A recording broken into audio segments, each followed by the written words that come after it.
From the hip, Max Crawford. That is at all times. Me. With a KDR of less than 1 since that started. Kill death ratio. What's that? It's like it's a Call of Duty thing. It's your ratio to how many kills you get versus how many deaths you have. And if it's 1 or over, then it means you kill more than you die. Well, what's your kill death ratio for the podcast? Because that makes me scared. I'm just right at an equal 1. I guess there are no respawns in this podcast, right? Right. That's a terrible well, question. Nicole and Morgan are gone. So I'm just never saying. to be seen again. I don't know. I haven't seen them post. Morgan's around because you can count on her. Yeah, you're right. Her selfies on Instagram Nicole? and stuff.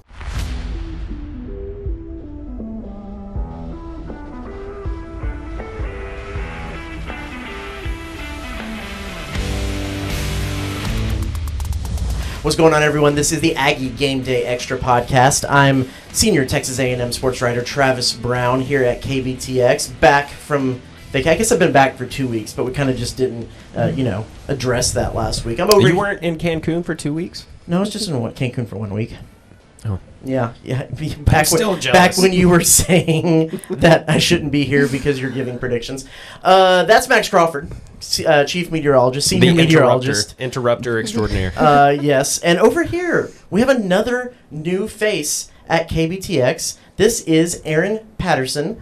She's our newest sports reporter over here. Erin, welcome to this crazy place that we call KBTX.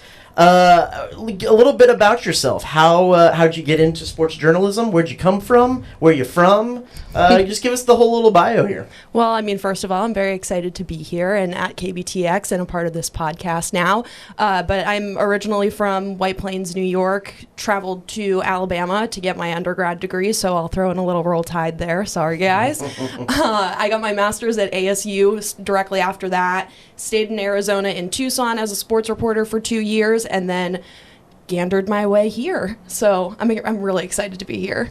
And unfortunately, she is a Yankees baseball fan. Sorry, guys. I mean, but you're from New York State. Yeah, so it makes sense. Can't be I mean, mad the at you for happiest, that. I'm going to say, probably one of the happiest moments of my life was October 22nd, 2010, when Neftali Feliz struck Alex Rodriguez out on a slider in the AL. To go to the World Series. Yeah, yeah. it was a beautiful day. Up until very you know recently. what happened the year before that, though, right? We don't have to And talk the year about it. before, Yeah, we don't have to talk about the it. year before, Yeah. and We the don't have to talk about decades it. So, before that. Yeah. Anyway, we are back.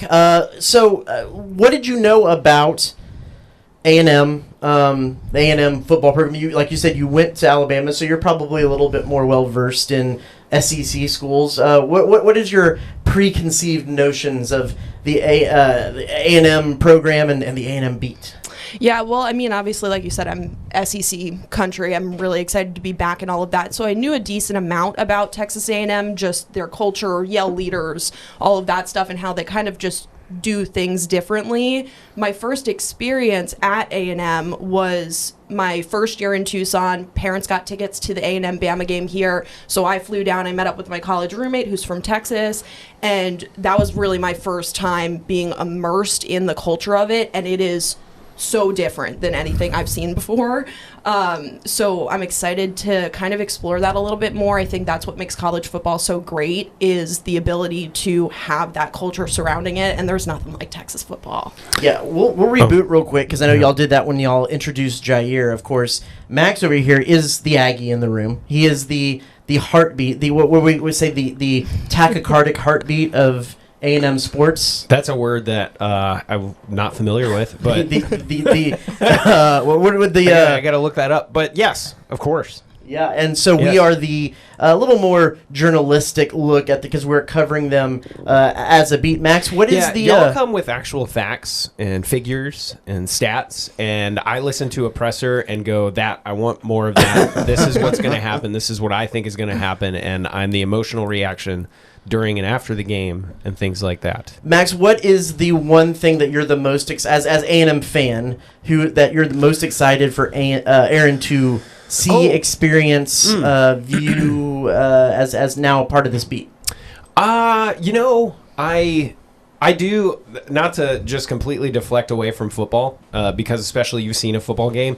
I happen to think that the basketball and baseball seasons upcoming are going to be very intriguing.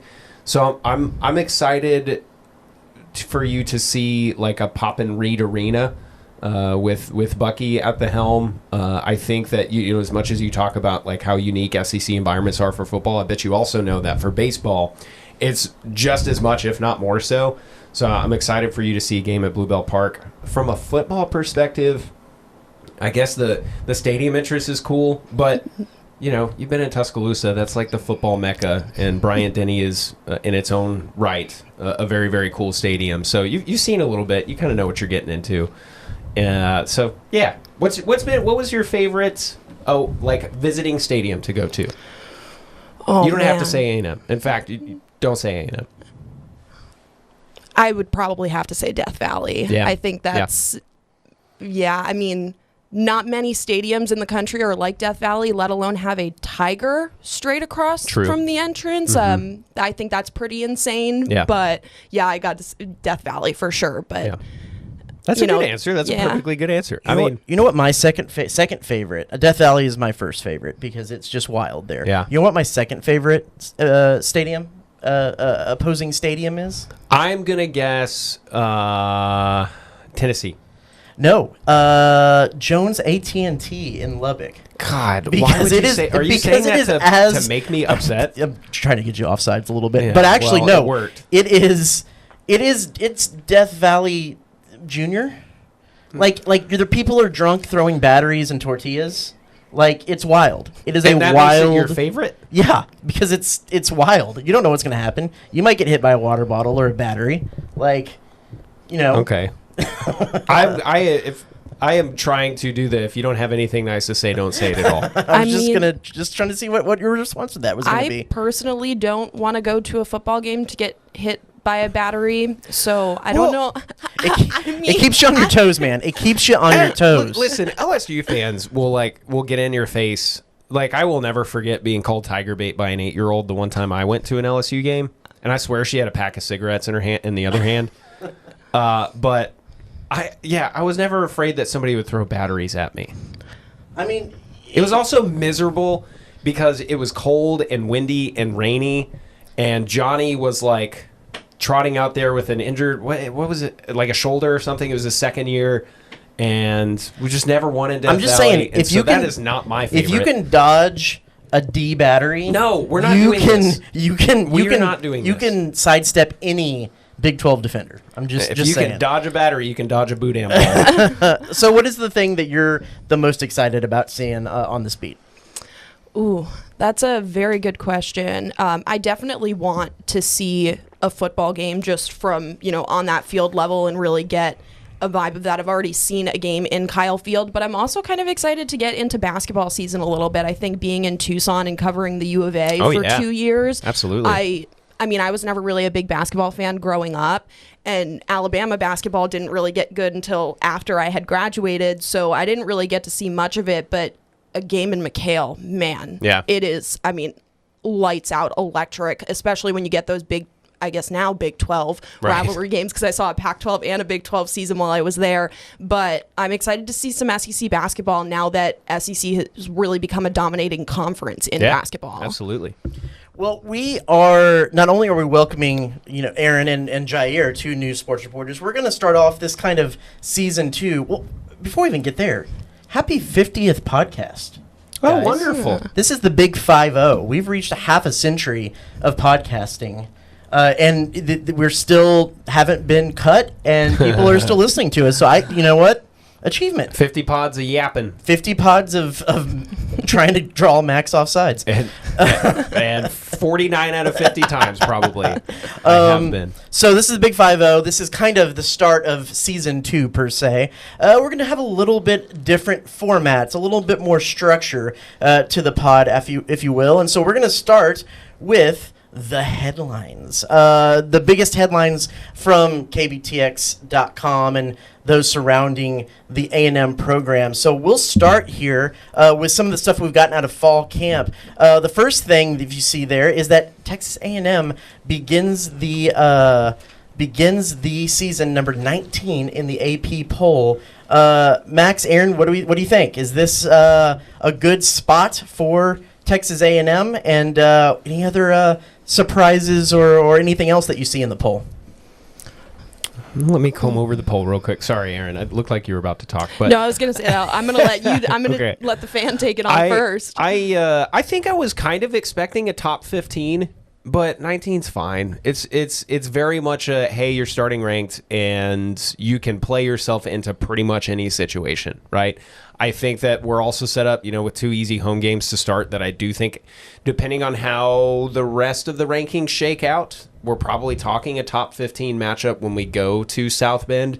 So, that's probably kind of the point there. But I don't, blame any of the AP or the coaches, voters, for saying, there's potential there, but you got to show me a little bit more to get or earn a preseason ranking of top 15 or top 10. So I'm fine with it. We mentioned this right before we started recording the pod. I do have a problem with Oklahoma being ranked ahead of us because I think they've proven much less than what A&M has from a returning talent standpoint and things like that. I think people are way too high on Oklahoma. But I'm happy to eat crow a little bit later. I don't hate Oklahoma, although if you've been listening for the past 4 or 5 weeks, you might think that I do. I don't. I just don't believe in them this year from a barely a winning record. I think they went 7-5. Did they? Yeah, there's something like that. To a ranked team at the end of the year. I don't see that happening. I can see them being 1 or 2 wins better, but I don't see them jumping into the upper tier of college football like some people do. But yeah, Erin, what do you think? I thought 19 was actually a pretty positive ranking for A&M, just because it's not always a positive when an SEC team goes 8-4 in the regular season. I think we all know that the SEC has certain types of standards when it comes to that. So I actually thought 19 was a good ranking for them, and it kind of allows them what Max, you were saying. It allows them to prove some people wrong and get higher on the list, or kind of crash and burn. 2 other things real quick, Travis. The amount of SEC teams, kind of like Erin mentioned, but also look at the different teams, the amount of different teams that have a number 1 voting.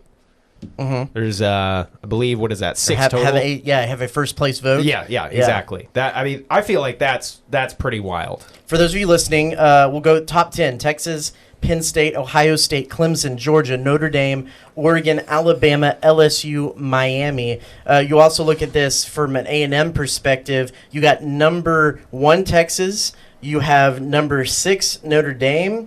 You have number 9 LSU.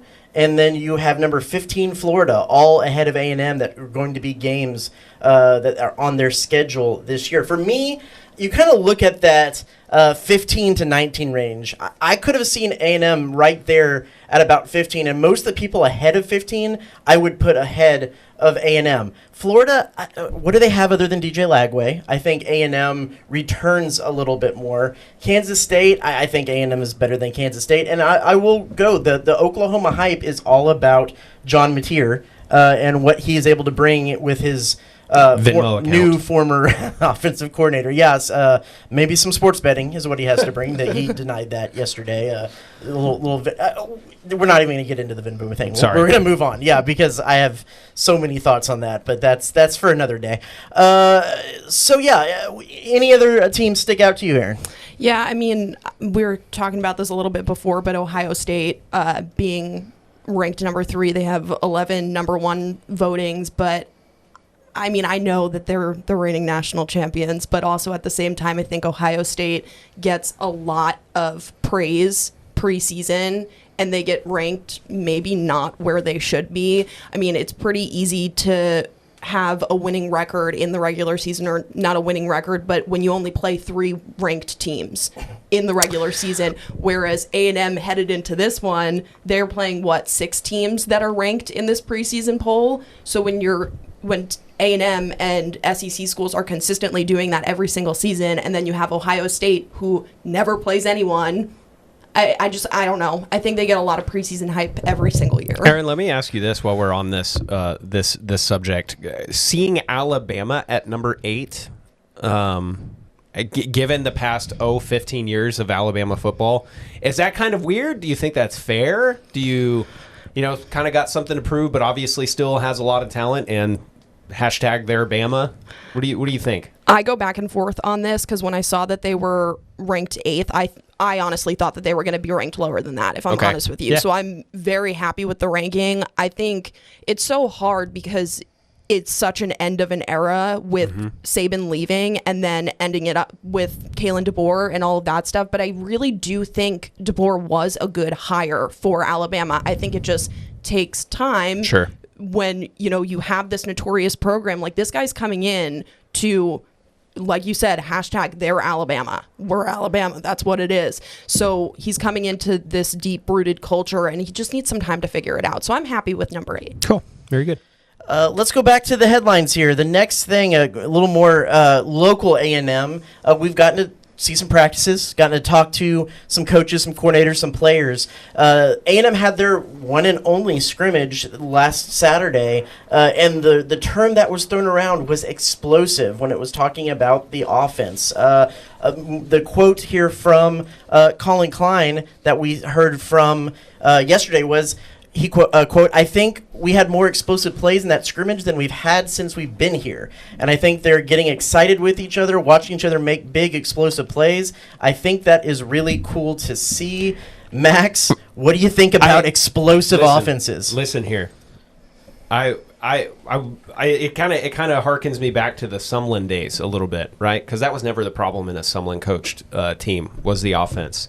But I also want to say, as a Colin Klein apologist, I'm going to sound very biased because I think that he's a great offensive coordinator, is going to do great things here as long as we have him. The dude's a pretty stoic guy. Like, smiling is kind of rare for him, and he doesn't show a ton of emotion.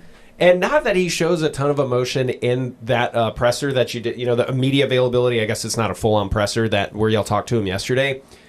He seemed pretty excited. And he, that direct quote about him saying that I don't think I've seen this many explosive plays. Like, he was kind of letting his emotions out a little bit. And that is by far the most, excited that I have seen him about the offense. I think they're slowly recognizing the type of weapons that they have.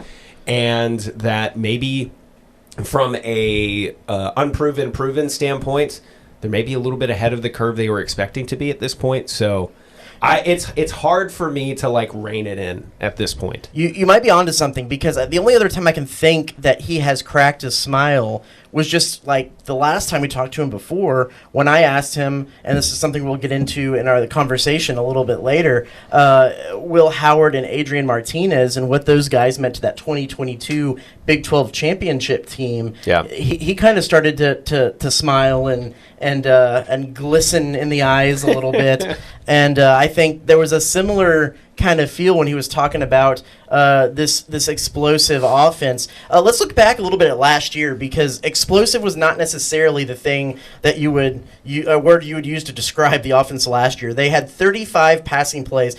First off, explosive plays is a term used in college football, but the yardage distance on this is kind of different from school to school. Sometimes it's 12 running yards, 15 passing yards. Sometimes it's 20 passing yards, 10 rushing yards. So we just kind of kept it even and round here. There was 35 passing plays of 20 or plus yards. That ranked 88th nationally and 13th in the SEC. Last year they had 16 rushes of 20 plus yards, 66 nationally and 8th in the SEC, and 64 rushes of 10 plus yards, 66 nationally, 11th in the SEC. So explosive is not necessarily how you would describe the offense. We're going to get into Marcel Reed, but for both of you, and I'll start with Max, then we'll go to Erin. What do you feel like is what's making this offense so explosive?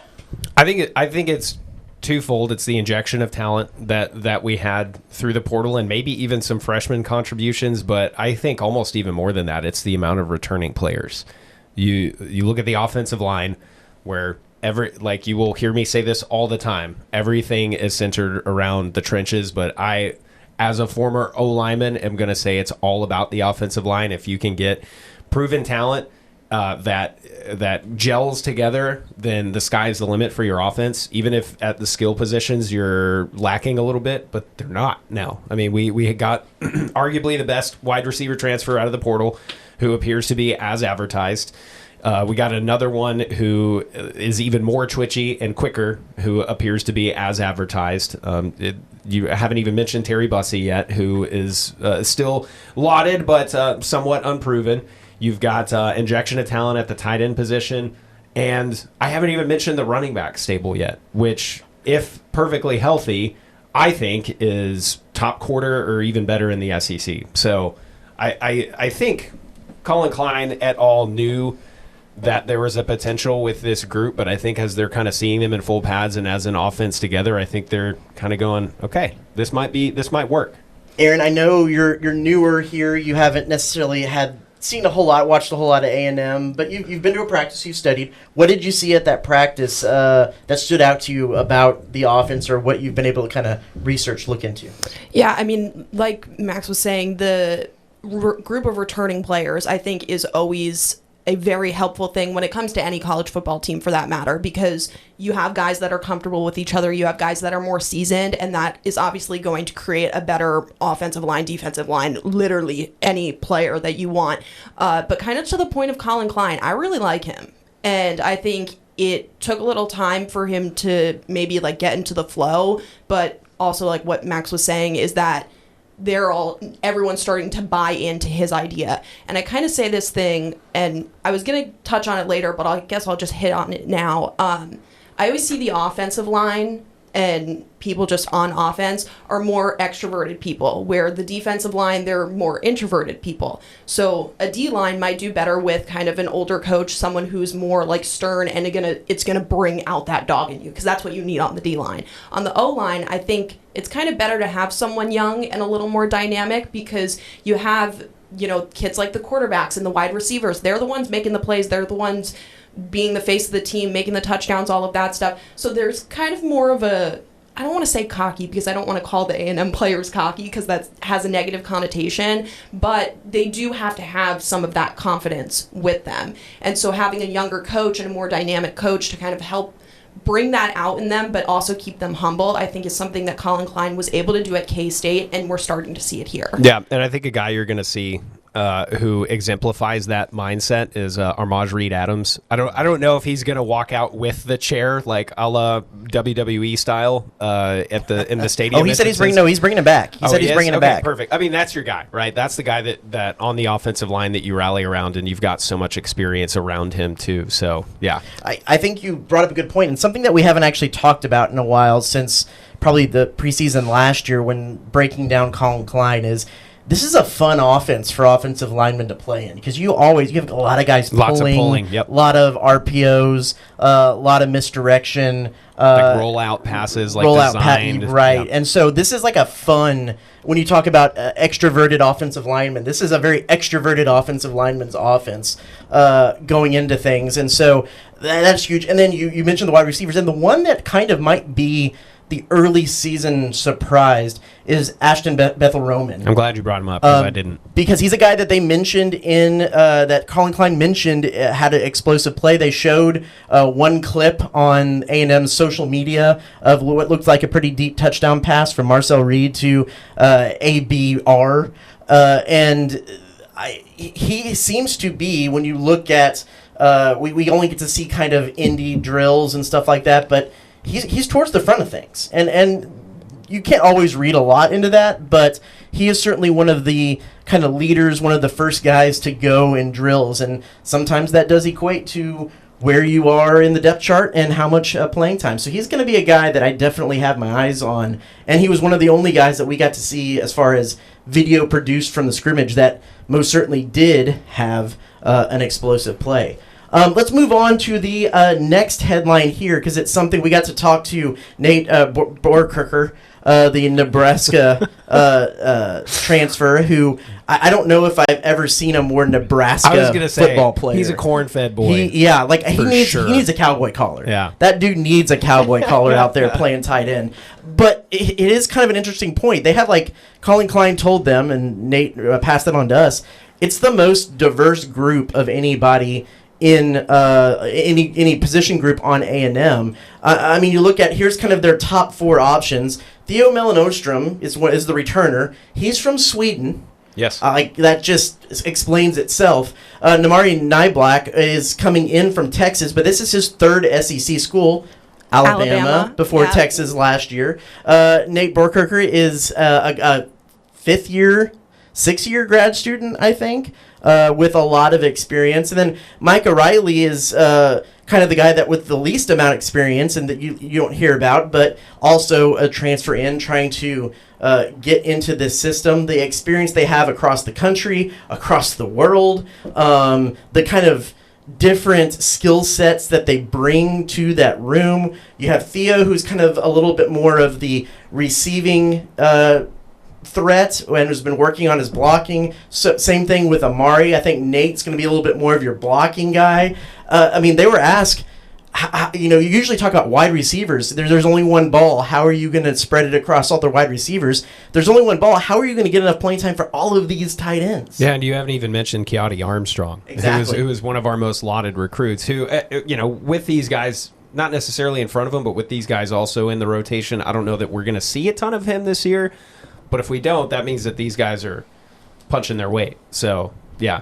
And he mentioned in that, right, I think it was you who asked him that. And he was like, that's a good problem to have. Yeah. And so that's why maybe I might be getting ahead of myself here, but there's a lot of talk around Marcel Reed and whether he can, bring this offense to the next level and stuff like that. And I would argue if he is the exact same as next year, the offense is already going to go to the next level because of the amount of proven talent that's already around him. So that's where I stand on that. I've ranted about that like 3 times already in the past couple months, but the thing that surprises me most about this room is the fact that you had 3 guys that transferred in that could seemingly get playing time seemingly not get playing time. Yeah. To be able to stockpile that much tight end talent, especially in this day and age where there isn't as many tight ends as they used to be, is wild. Yeah, I mean, the depth in the tight end room is crazy. You don't see it very often, and you touched on each one a little bit. I mean, Amari is going to be just dynamic for the team because, like you said, this is his 3rd SEC school, so he knows SEC football really well, and he's seen all different schemes from all different teams. So I think he's going to be kind of the one to look out for. But Theo, on the other hand, I think it's really interesting that he's from Sweden. Like, I love to just sit there and do a deep dive on how he got from Sweden to Texas A&M because you don't see many international college football players. You see it in basketball a lot, but you don't see it in college football. I tried looking up a stat on it, but the latest NCAA had back was 2021, but it was like football was 1% international students. And so obviously it might be a little bit bigger now, or maybe it's still the same. I couldn't quite check that, but I mean, he's part of that 1%, and that's really interesting. And going back, I did a story when he got recruited. For you and for those people who don't know, he grew up playing soccer, and that was kind of one of the main sports over there in Sweden. But then through seeing some different kinds of American football, and actually, surprisingly enough, watching Dude Perfect videos, which, of course, A&M alumni, on YouTube when they're doing football-related stuff, kind of he grasped onto that, and so he found they have kind of like I guess IMG Academy down in Fort Worth, like very athletic based high schools, and he went to one that was just working on and playing football, and then in between times he played club football with guys who could be up to 38, 39, 40, like basically like semi-pro football. Until he got, and then they have organizations over there who find the top talent overseas and then bring them over to the United States to run them through different camps. He was part of one of those circuits, and A&M, at the time it was Jimbo Fisher, really latched on and liked what he had to offer. And, he came in, didn't play a lot early, but always had the hands, the ability to be a big wide receiver. It's the blocking that he's been able to develop over the last little bit. And I would, not to lay into Theo here, but I would also argue, yes, he has the hands, but it's the consistency of using said hands that I think has held him back a little bit. I mean, because you talk about some of the big catches that he made, especially early in the season, and that's a theme It was the two in a row from Marcel. Like, was it Florida and Bowling Green, I think? And it was I forget who was on the call. Well, it was Jesse Palmer, and why am I blanking on his name? The play-by-play guy. He's like one of my favorite announcers. But anyway. Tessitore? Yeah, he was like, they call him Thor, like, as he caught it. And then, like, he had a couple of pretty crucial drops towards the end of the season. One that I'm specifically remembering against Auburn. I think he had another one against Texas. So, like, there's I think, a little bit of consistency issue there, too. So, I think that's something he easily could have improved upon in the offseason. But in a Colin Klein offense where the red zone, and specifically scoring in the red zone, having a successful red zone trip, I think, your big wide receivers and especially your tight ends are going to be crucial here. So it's exciting. We'll buzz through these last two headlines. A&M soccer kicks off the regular season for the entire A&M athletic department Thursday against Baylor. That's going to be a really interesting one to watch. Over the offseason, they were down to 14 rostered players because of graduation and I think 7 or 8 transfers that transferred out. They had to rebuild, and head coach Gieri said there's people they brought in who are the best of the Big West Conference and some of these smaller conferences.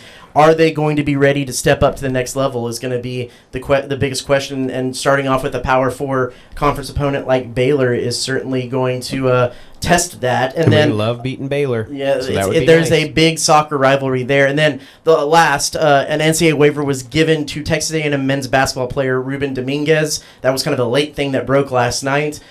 He's going to get 2 years. He played pro basketball in Spain at their highest level before coming over to College Station here to play for the A&M men's basketball team. They needed to kind of figure out how much eligibility he would be able to have, and they settled on 2 years, which I think is about what they were expecting. So what do you think with him? Do you think that, and this is probably the heart in me and not the head, but that's pretty huge, right? Because I think he could easily be one of the best players on the roster and might end up having some of the best numbers. We got to see one practice. He is a world-class 3-point shooter. Well, that's why Bucky got him. Which is why Bucky got him. That 3-pointers and lots of defensive pressure is Bucky ball. So I think that is going to be his role on the team. From what I was able to kind of see, we went to one practice, and as I say with football and everything else, one practice is not enough to measure anybody preseason. But I do think he's going to have to get used to the physicality of the SEC. That's going to be the one differentiating factor to if he's going to be a starter high minutes guy or if he's going to be the guy that they bring in to hit the corner 3 or something at a point. Yeah. But I do think he's played with, Serge Ibaka is in that Spanish league that he was playing in right now. There is former NBA talent over there that he was going against. So he's seen some of that. I think it's just going to be the day in and day out that's going to be the biggest factor with him. So more on that on KBTX.com as there is with all of the things that we talked about. Over 40 years ago, my parents started C&J Barbecue, and today we continue to honor Dad's legacy with the best barbecue in the Brazos Valley. With locations on Harvey Road, Southwest Parkway, and our newest location on William O'Brien, we carry on our family tradition of serving up award-winning barbecue, sides, and desserts. We also offer delivery, catering, as well as custom menus and private chef services. Come visit us today for some of the best barbecue around. C&J Barbecue. The C is for Chip, the J is for Joe, and the barbecue is for you. Let's move on to the main meat of our program here. That is the conversation. I did a column last week kind of breaking some of this down, and I'd be curious to hear what y'all think about some of this. How good does Marcel Reed need to be this season for A&M to find success, whether that's getting to 10 wins, whether that's getting to the SEC title game, or making the playoffs? We can kind of determine what that success is, but how good does Marcel Reed need to be? In that column, I kind of went through the last 4 years of who made the 12-team playoff last year, and then the teams that would have made the 12-team playoff in the 3 years prior, looked at some of those stats and tried to draw some parallels. Now, before we get into that, we asked Mike Elko during SEC Media Days, okay, A&M has this great stable of running backs. They have 5 returning offensive linemen. How much pressure does that take off of Marcel that can be kind of the first foot forward in this offense? And he made no qualms about it. And he said, quote, I think for us to be the team that we need to be, we know we have to improve our throwing game. I think for us to win the game, the games that we want to win, to go into some of the environments that we're going to have to go into this year and be successful, I think we know that our passing game needs to take a big step forward. Now, if you look at Marcel Reed's stats from last year, of course, this was not a full season. This was when he came in and spelled the injured Connor Wigman early and then took over after the LSU game. He completed 60.2% of his passes for 1,575 yards, 12 touchdowns, 4 interceptions, and that was in 252 dropbacks according to Pro Football Focus. We can kind of get into some of these numbers, but basically what I deduced is that some of the teams that would have made the playoffs over the last 4 years, their quarterbacks completed 60.8% of their passes, I think was the floor. And then you go all the way to Bo Nix 2 years ago, that was like 77.4% of all his passes. So there's a wide range of completions. The yards go anywhere from the mid-2000s to the low 4000s. Touchdowns, 15 touchdowns to in the 40s over those years. And interceptions is the one kind of common thread through it all. And we can get to that a little bit later. But when you kind of look at that, when you look at what A&M brings, how good does Marcel Reed need to be this season for A&M to have success? I think I've answered this question in a roundabout way like 5 times. And so if you're a regular listener, you're probably going to be like, he's about to go on this rant again. But to me, Marcel does not need to be any better than he was last year for us to at least repeat our win-loss record. I think we have a harder away schedule than we did last year, but I think if he stays at that 60% threshold and he only throws like 4 to 6 interceptions, I think we could still win 10 games. Now, if he improves his completion rating by about 5 to 10%, especially if there's noticeable deep ball outside the numbers improvement, I think that the sky is the limit for the offense. But most of all, he's got to take care of the ball. And I think he proved that he could do that, especially early on. And maybe that's because there was some timidness and it was, a lot of defenses didn't have film on him yet and didn't quite know his tendencies and things like that, which that's not a thing anymore. Like there is film on him, whether there's tells and looking down receivers and things like that. But as long as he takes care of the ball, I think a 10 win is easily achievable just because of the injection of talent around him. So I'm high on Marcel. I think that his potential is very high. I still wish he would have added a little more to his frame just from a durability standpoint, because I do think that he's going to be able to still make some plays with his legs, but I worry about his endurance because as any Aggie who has closely followed football over the past 10, 15 years, we've had to use 2 or 3 quarterbacks for the vast majority of the past 5 to 6 seasons. Since Kellen Mond. 2020. Since Kellen Mond, we have had to be on quarterback rotation, whether that is because of injury or because of poor performance. We're not used to seeing a quarterback go all the way through. And I hope to goodness that Marcel Reed can be that guy. But I if he stays healthy and takes care of the ball, I have very little worry about him. Now, Erin, before I let you answer, we're going to scroll through a few of these because you will see, let's go back to 2021. Here are the schools that would have made a 12 team.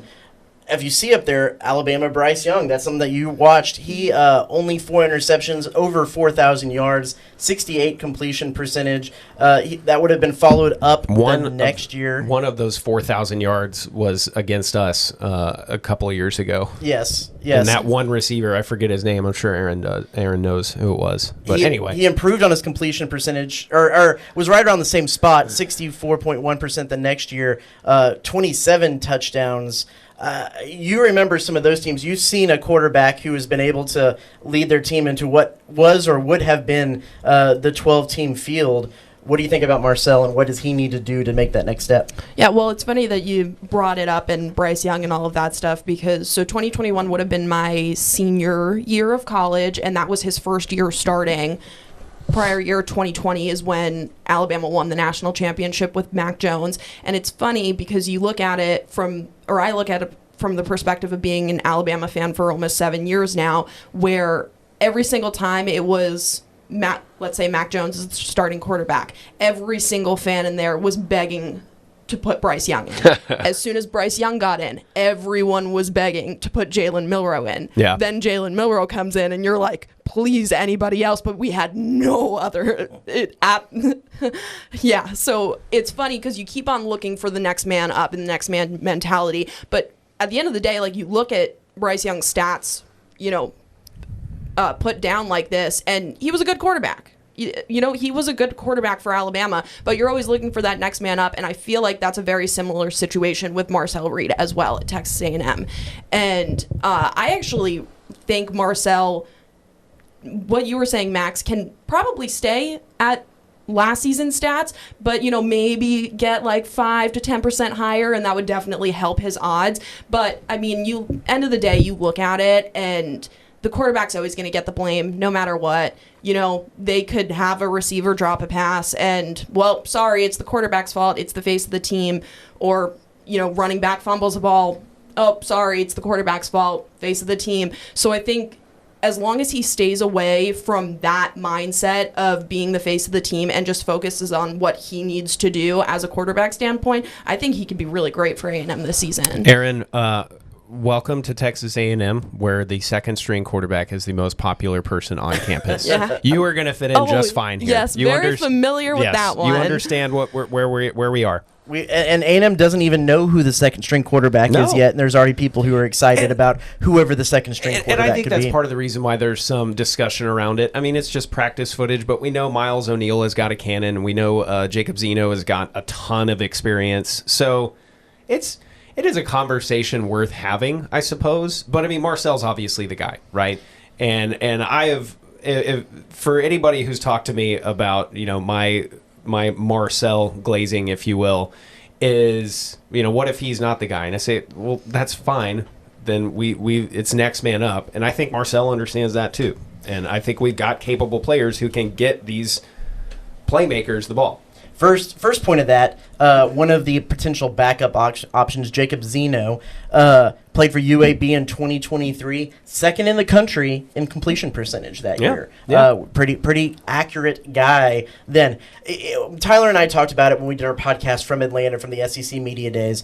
I know the word game manager is kind of there's a negative connotation to that, but with what A&M has on the offensive line, with what they have at wide receiver, with what they have especially at running back, all you need is necessarily a Kellen Mond back there for A&M to be able to have success offensively, in my mind. I think Marcel Reed has more upside than Kellen Mond does, but you just need to be able to convert on third downs, or if you get behind the chains, be able to complete some passes and support that run game. At minimum, I think A&M's offense moves the chains down the field and scores touchdowns. Now, I told you I'd mention the interceptions. If you go through all 4 of those years, the only thing that didn't deviate wildly from year to year in averages is the number of interceptions thrown, and that hovered right around 6. If you're a quarterback who's going to lead your team to the 12-team college playoff, you need to pretty much have 6 or less interceptions on a season. Marcel Reed had 4 in the games that he played last year, but the more you start turning over the ball, the harder your chances are. There was only 2 quarterbacks who had double-digit interceptions over the last 4 years that would have taken their team to the college football playoff. And that was, surprisingly, Georgia's Carson Beck last year. And in 2021, it would have been Spencer Sanders from Oklahoma State that had 12 interceptions. But if you look at some of these numbers, I mean, they're usually about 6 or below. Yeah. And I saw 5 of those interceptions against Baylor in the Big 12 championship with all of my Poke friends, and they were not happy about that. One other thing I want to bring up, too, when you kind of compare Marcel Reed's numbers to some of these stats, is you want to look at that 2022 Kansas State, because it was a little bit of a similar situation to what Marcel Reed went through last year. So also, Colin Klein was the offensive coordinator of that team, but you had Adrian Martinez as the starter that season. He kind of was in and out of being hurt all year. His backup was Will Howard, which if you click on the 2024 stats was the quarterback of Ohio State last year that won the national championship. But you kind of look at some of those numbers, 64, 59% completion. The yardage there is in the low to mid 1,000s, 6 touchdowns. Interceptions are low.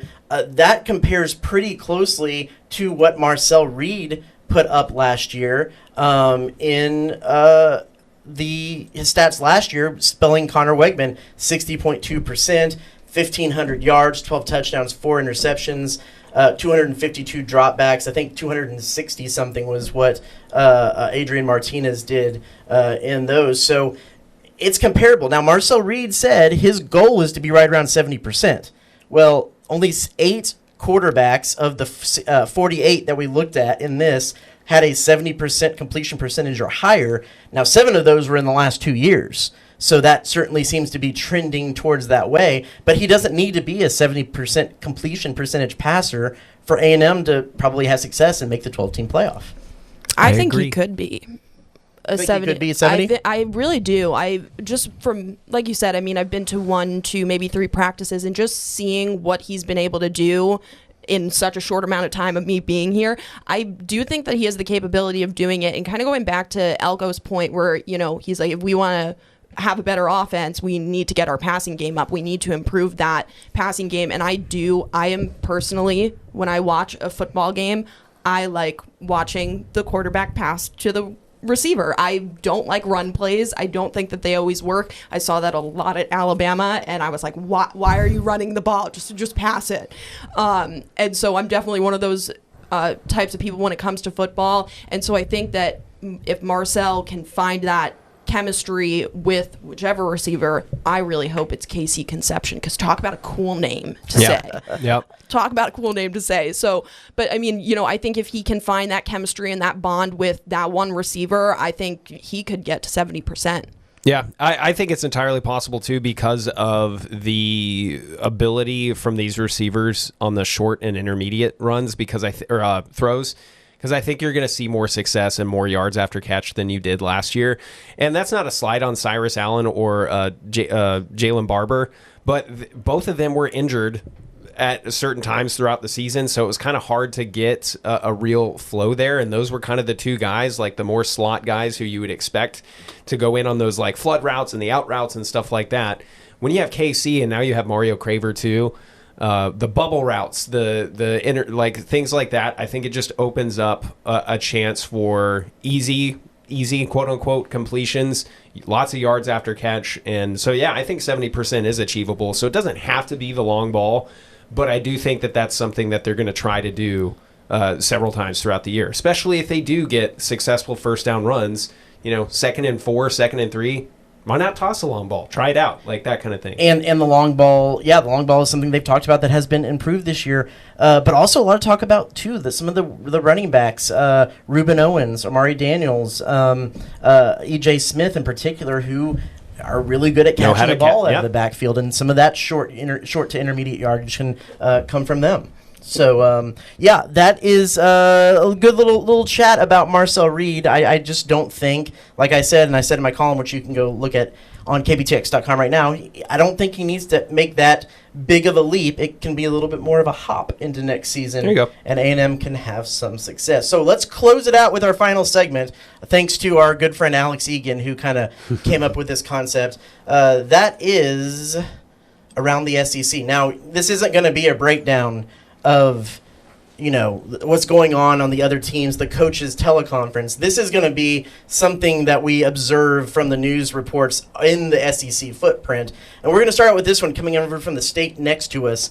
The Daily Mail, not necessarily my favorite or most reputable source, but this was just too funny to not to look at. They did a report here how an author has paired up with an atmospheric scientist, and he believes that there was an ancient explosion from a comet that happened over Louisiana 13,000 years ago that destroyed an advanced civilization in the state of Louisiana. Now, I have to go ahead and preface the fact that in the report they say there's a lot of scientists that deny there was this explosion, that this could have happened, but they're reporting, and this guy is writing, that there might have been an advanced civilization in the state of Louisiana 13,000 years ago. So if this advanced civilization was wiped out, And then, of course, the modern Louisiana that we know it now came about years later. What is some aspects of that advanced civilization in Louisiana that might have been lost? Max, what do you think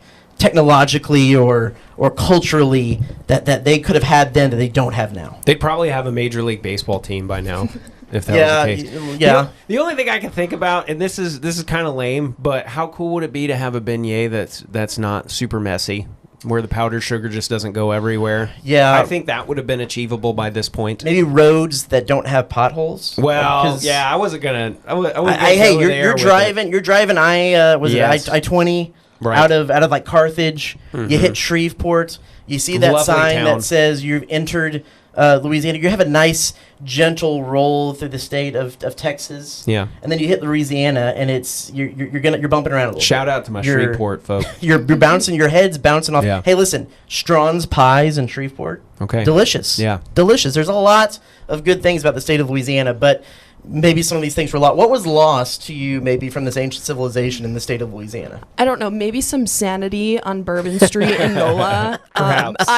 Don't get me Perhaps. wrong. I love New Orleans. I love going there. It's really, really fun, but it is a crazy place. But I have no idea what was lost. I mean, I took this a completely different route, and I was thinking maybe some, like mutant alligators or Ooh. stuff like Okay. that was there. So maybe it was a good thing. So if they had mutant alligators, maybe they wouldn't have been the Tigers. Maybe LSU would have been the Gators. Wow. That's an interesting way That's to look deep. at it, but I think Florida's the swamp. We got to keep that Fair. there. But I don't know. I took it in there's some type of like supernatural being, and maybe it wasn't a bad thing that it happened, but Yeah. Yeah, Perhaps I it was don't for know. the best. Well, we'll delve into this a little bit more with some other fun things, and we'll bring it back home since we're making fun of Louisiana. I'll throw a curveball, mostly to Max here. Okay. The biggest story around College Station is Uh-huh. that the Shiner Park and Foundies in the North Park closed. Do you have any great memories that you can share in memorandum? share? In memorandum of those two places. Sure. When you had a nice Coca-Cola. At those places. Yeah, and it cost me $0.25 to have said Coca-Cola with a little something else in it too. Okay, so I do have one for Foundies, especially because I think it was Tuesdays that were quarter shot night or quarter wells or whatever it was. And back when I first started in TV and I worked in Midland, my weekends were Monday and Tuesday. And so I would come back down to College Station a lot, especially as I first started. And Tuesday nights, we would go to Foundies pretty often. And it's not like we would close the place or anything like that, but that was a good place to get a couple drinks. Shiner Park, A couple Pepsis, because Yes. Pepsi, the official sponsor Right. of A&M, so it had to be a Pepsi. You got to get used to that, by the way, Erin. My It is mom- a Pepsi school. Oh, my mom works for Pepsi, so Oh. she's very happy There you about go. that. Well, Absolutely. then Pepsi is exactly what you were drinking at Foundies, yeah. Shiner Park, I don't know, Travis and Aaron, if I have actually ever set foot inside Shiner Park when it was called Shiner Park. And it's been called Shiner Park for a while. So, I mean, I'm 34 years old. That's almost like a bragging thing. Not a lot of 34-year-olds go into Shiner Park. Unless there's is a it concert. bragging that you're? I think there's a song. yes. I think there's a song, a country song about that called "Redneck Mother." Yeah, I think well, that's you. I am a redneck mother. Well, no, the 35-year-old who's drinking in a honky tonk. That ain't. Yeah. Honky tonk, yes. Shiner Park, no. Shiner Park's not a honky tonk. However, a lot of people have been It's saying. kind of a tonk though. Like it's like a half. Okay. Yeah. Well, sure. Anyway, back in the day, it was Daisy Dukes, and I do have some memories from there that I don't think we need to delve into at this point. But I am excited to see. It is right there on University. So I'm hoping that whoever ends up buying it and making it whatever it's going to be, I hope that it's something cool. I would like to see it turn kind of back into more of a dance hall and concert venue. I don't know if there's anybody brave enough to try that and willing to pay the property taxes right there. But I would love to see that happen. It is weird to me that in the era that we live in right now, in the year of our Lord 2025, that there isn't a honky tonk in College Station, Texas. It's going to happen. I don't know who is going to do it. But there is somebody out there who is a savvy business investor who knows about events and venues and stuff like that. Like, it is going to happen at some point within the next 5 years, and I think it's going to be really awesome. I just don't know exactly where and when and stuff like that. Could it be where Shiner Park is right now? I think it's a possibility, but I would be shocked if within the next 5 years there wasn't like a staple that returned to the area, especially with Harry's gone. I'm also surprised that they don't have one. Yeah. They had one in Tuscaloosa, Druid City Music Hall, and it was a bar on a normal Friday, Saturday night, but we used a lot of them for our date parties. Yeah. So, sorority and fraternity date parties, they had all of them there, and Greek life is also really, really big here, so I'm surprised that they wouldn't have kind of a venue like that. These sororities and fraternities will pay a lot of money to put their parties on, let me tell you. So it would be a great investment. I just think if Victoria, Texas can regularly host people like Pat Green and Corey Morrow and your Josh Abbotts of the world and stuff like that, there's no reason why we can't do that in College Station. You're not wrong. We'll close it out with this because it's around the SEC. We'll throw in a little former Pac-12 too. What was your favorite spots to hang out, whether it be have a meal or have a nice a Pepsi, we will say, over in Tuscaloosa and T-Town or in Tucson, covering Arizona? Ooh. In Tuscaloosa, it would probably, Moe's Original Barbecue to get food. Oh my gosh. And it was kind of fate. My first time in Moe's, they're the bar that does all of the dollar bills where you sign them up along the way, and they were separated, but there was an Erin and a Patterson, and that was my first time ever in Tuscaloosa. I was visiting with my dad, and it was there, so I always thought that was pretty cool. So Moe's for food, to have a nice Pepsi, Galette's, Innisfree, awesome places. They're just really fun. Houndstooth has really fun bingo night, so if you want to do bingo, because I love bingo, Houndstooth has the best bingo night by far. And then in Tucson, Danny's. It's a divey honky tonk, if you will, and really fun pool, darts. I don't want to say too much because I don't want the younger generation to flood that place. But Danny's is really awesome. Yep. And then Tucson just has fantastic food. It is a foodie city. All in all, that's what it's kind of branded as, and probably some of the best Mexican food that I've ever gotten in my life. Amelia's is a great one. Reforma is really good too. Reforma's in this cute little plaza that also has Union, and which is a kind of pub place. So I always recommend that when people are going to Tucson. But try the food there. That is 100% the Mexican food. Max, I'm going to cue up Crawford Cam here because I think I know of a good barbecue spot. What's that? I think I know of a good barbecue spot that. Where could that be? Other side. Oh, yes. Oh, where could that be? Okay, yeah. Just throwing it out there. That there's some good barbecue spots that here. That could be a good one in a BCS. Side of the month is something a little bit healthier, but it still sounds amazing. So there you go. Yeah. Well, that's all the time we have for this Aggie Game Day Extra. We're really excited to welcome Erin this week, and I'm excited to be back with the crew. We are starting a second season. 50 podcast episodes. That's exciting as well. So continue to look us up on the website, on Apple Podcasts, on Spotify. We're all over the place there. Be sure to check KBTX.com. Download that KBTX Sports app if you haven't. Look up some of the stuff we're doing over there, and then you can see these guys, sometimes me, but mostly these guys, on the 5, 6, 10 o'clock KBTX broadcast. The old tube. Yeah. On the app there, the KBTX app, on the tube, wherever you bring in your KBTX. So, for Erin Patterson and Max Crawford, we'll just go ahead and throw Tyler Shaw in there, too. Yeah. He's usually on this. And, good guy. The rest of our team, this is the Aggie Game Day Extra Podcast. We'll see you next week.